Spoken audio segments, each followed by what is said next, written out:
Hey everybody, this is Polio Jr. and today I wanted to show you how to replace um, the rear hatch struts on this is a 1999 Jeep Grand Cherokee is what I'm working on, but will work for any model from 1999 to 2004, and over time these cylinders become crap, and as when you start to open up the rear hatch, it'll start to sag and so forth.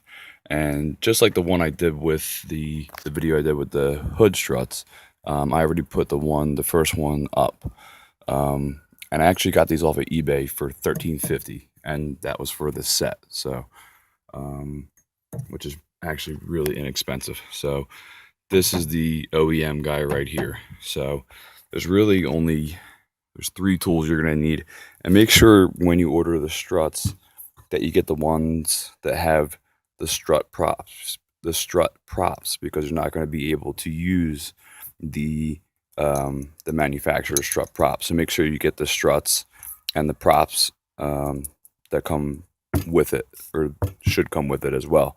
So this is the new one. That's the old guy that I took off. So here's our new guy. And what you're going to need is a T30 torque screwdriver. And if, I would suggest a 3/8 ratchet, but today I just have an adjustable wrench, and then something to prop up the hatch as well, because as soon as you start to, obviously once this goes off, that one side will not hold up the rear hatch. So what I used for the first one, and I would definitely obviously recommend having somebody else with you, but what I used for the first one was just the end of a broomstick, of a broom. Just took off the bottom of the broom and then just had it kind of wedged up in here, so that the hatch didn't fall on me. And worst came to worst, I'm tall enough that I'm just kind of like holding my head on the I'm just holding my head on the hatch. So but let's make sure that this guy is not going to move as we start to work here.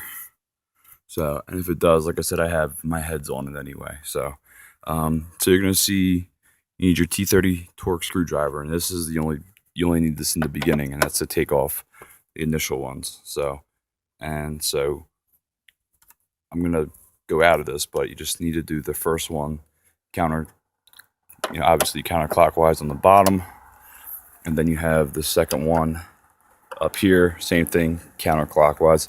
And while that's going, make sure that this, whatever you're using, it could be a board, but make sure you have somebody else with you to hold the prop up. So I'm going to take off these torques and then show you how to take out these torque screwdrivers and then show you how to put in the new one. And for the next part, you're going to put in the actual strut props into their existing holes. So it's just going to be the one right there. If you can see it, it's going to go in. I'm just going to keep it in that spot. And then you have the other one over here. And it's the same thing. I'm just going to get it in there hand tight as much as I can. And then from there, that's where you would use a 3/8 ratchet. What I have is an adjustable wrench right now, but the 3/8 ratchet is the better way to go.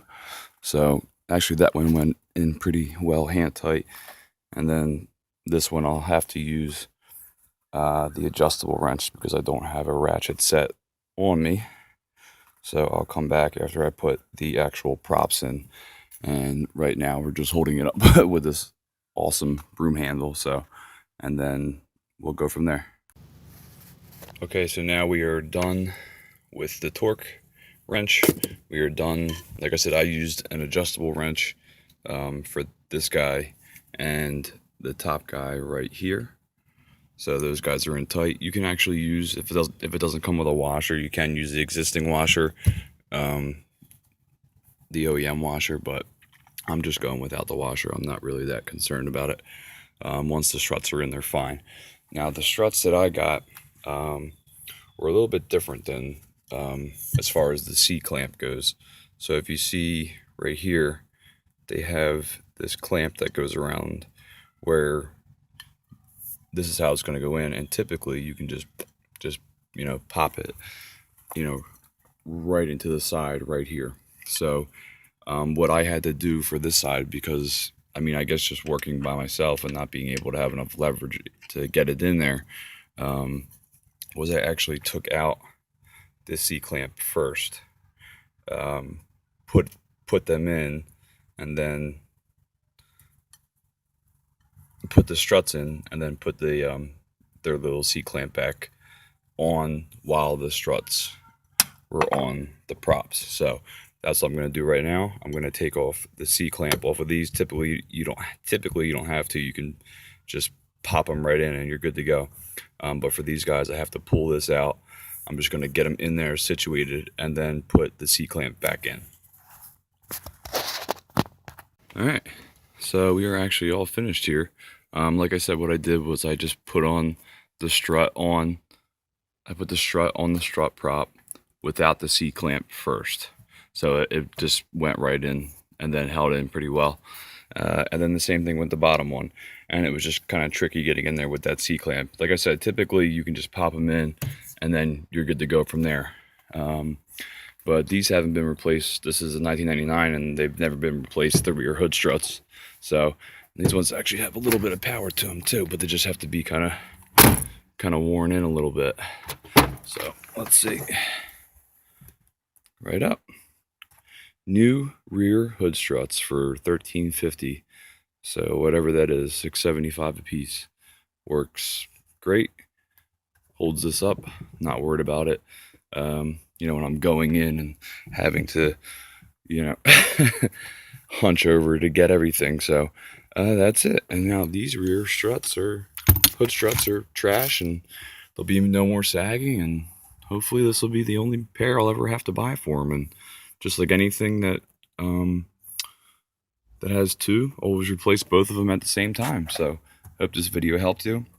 Like I said, T30 torque screwdriver. You can use, I would say you can use an adjustable wrench, but if you want to make it easier on yourself, I have a 3/8